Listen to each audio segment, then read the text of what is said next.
कई पुराने बातें जमींदोज हो गई, लेकिन एक वक्त आता है जब पुरानी बातें उभर कर सामने आती हैं, और जब सामने आती हैं तो कई कहानियों को भी सामने रखती हैं। नमस्कार, आप देख रहे हैं अमर उजाला में आपके साथ कृष्ण वल्लभ नारायण। जब कोई पुरानी कई बातें जब सामने आती हैं तो कई कहानियों को भी साथ में लाती हैं, और उसी में एक कहानी यह भी है जो कल बीती देर रात हुई। बात है पूर्णिया के सांसद पप्पू यादव की। पप्पू यादव कल क्या थे और आज क्या है, यह किसी से छिपा नहीं है।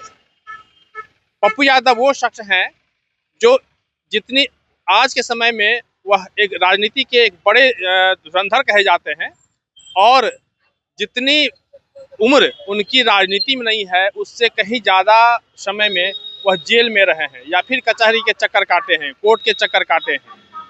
अगर कहा जाए, कायदे से कहा जाए, तो राष्ट्रीय जनता दल के राष्ट्रीय अध्यक्ष लालू प्रसाद यादव जिस तरह से एक लंबे समय से कोर्ट कचहरी के चक्कर में रहे हैं, जेल में रहे हैं, उसके बाद अगर किसी का स्थान अगर आता है तो वह है पप्पू यादव। पप्पू यादव वही शख्स हैं जो एक लंबे समय से जेल में रहे हैं और कोर्ट कचहरी के चक्कर काटते रहे हैं।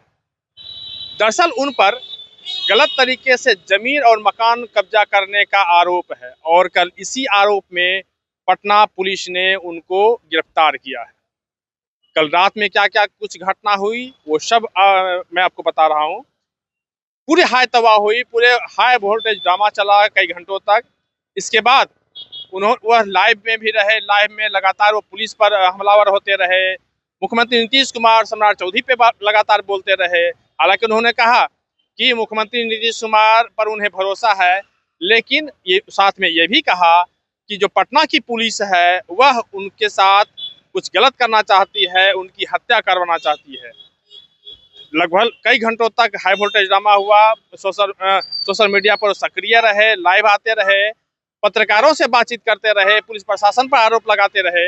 लेकिन जब उन्होंने देखा कि अब उनकी गिरफ्तारी तय है, इसके बाद तब शुरू हुआ एक और दूसरा नज़ारा। इसके बाद उन्होंने कहा कि उन्हें चोट लग गई, गिर गए। इसके बाद वो अस्पताल में भर्ती हुए। इसके बाद फिर वहाँ से उन्हें पीएमसीएच भेजा गया, और पीएमसीएच में अब पुलिस प्रशासन उनसे क्या बयान लेगी और क्या कोर्ट कचहरी तक पहुंचाएगी, ये तो पीछे की बात रह गई।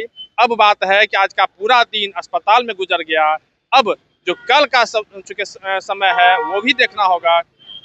देखिए, पप्पू यादव लगातार सुर्खियों में रहे हैं। उनका कहना है, कल जिस तरह से वो कह रहे थे कि चूंकि नीट की छात्रा के साथ जो गलत हुआ उसके खिलाफ लगातार वो सरकार पर, पटना पुलिस पर लगातार हमलावर होते रहे, और उन्होंने कहा कि पुलिस कुछ नहीं कर रही है, पुलिस इस मामले पर लीपापोती कर रही है, और इसको लेके लगातार वो आवाज़ उठाते रहे। तो उनके जो समर्थक हैं उनका कहना था कि चूंकि नीट की छात्रा के साथ जो गलत हुआ है, उसकी जो हत्या हुई है, उसकी मौत हुई है, तो उसको लेके, उसके साथ दुष्कर्म हुआ है, इसको लेके पुलिस पूरी तरह से लीपापोती करने में लगी हुई है। पप्पू यादव ने तो यहाँ तक कहा था कि इस पूरे मामले में जो एनडीए के कोई दबंग मंत्री हैं या विधायक हैं, उनके बहुत नज़दीकी आदमी हैं, वो उस मामले में शामिल है, और इसी वजह से इस पूरे मामले पे लीपापोती की जा रही है। तो कहीं ना कहीं इसको लेके पुलिस पर चूंकि हमलावर होते रहे, बिहार सरकार पे हमलावर होते रहे, बिहार पुलिस है उस पर हमलावर होते रहे, तो इसी का नतीजा था कि पुलिस ने उन पर रात में उनके घर पे पहुंची और उन्हें जबरन उठाने की कोशिश की।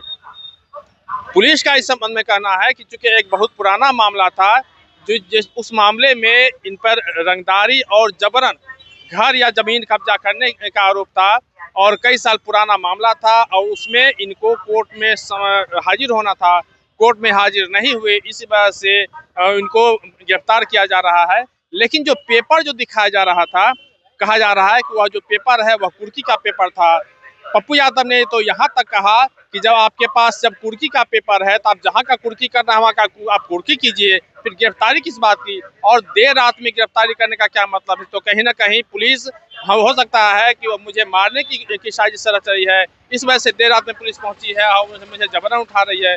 उन्होंने पुलिस एक अधिकारी एक नाम भी लिया, उन्होंने कहा कि उस पुलिसकर्मी ने मेरे साथ बदतमीजी भी की, ये सारे आरोप लगा रहे थे।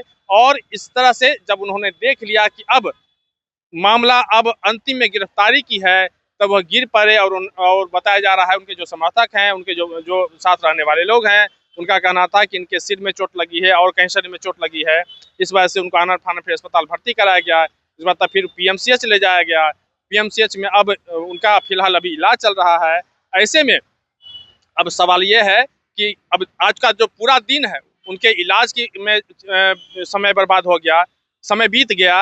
अब कल चूंकि रविवार है, अब रविवार में अब देखना होगा कि क्या अब रविवार में क्या कुछ कल हो पाता है, क्योंकि कभी कई ऐसे मामले ऐसे देखे गए हैं जिसमें घर से ही बेल मिल जाता है। तो ऐसे में हो सकता है एक प्रक्रिया ये भी हो सकती है कि उन्हें घर से ही उन्हें कल बेल मिल जाए, आसानी से बेल मिल जाए, ताकि इस पूरे मामले पे फिर से कहानी जस की तस बनी रहे। लेकिन अब देखना होगा कि जो पटना पुलिस है वो क्या कुछ करती है। अस्पताल से उन्हें फिर कोर्ट तक ले जाती है, या फिर बंद कोर्ट में ही उन्हें, यानी रविवार को जब कोर्ट बंद है इसके बाद भी उन्हें जमानत मिल जाती है और वो फिर से सड़क पे उतर सकते हैं, या फिर वापस अपने घर जा सकते हैं। और उसी तरह से जिस तरह से पुलिस प्रशासन पर और सरकार पर जिस तरह से हमलावर होते रहे हैं, उनकी जो बोलने की उनका जो आरोप लगाने का जो अंदाज है वह उसी तरह से आरोप प्रत्यारोप करते रहेंगे। और पुलिस इसमें क्या कुछ कर पाती है, ये अब आने वाला वक्त बताएगा। फिलहाल पटना से अमर उजाला के लिए कृष्ण बल्लभ नारायण। आपके राज्य की खबरें, आपके शहर की खबरें सबसे पहले जानने के लिए देखते रहें अमर उजाला। चैनल को सब्सक्राइब जरूर कर लें और पाएं हर अपडेट।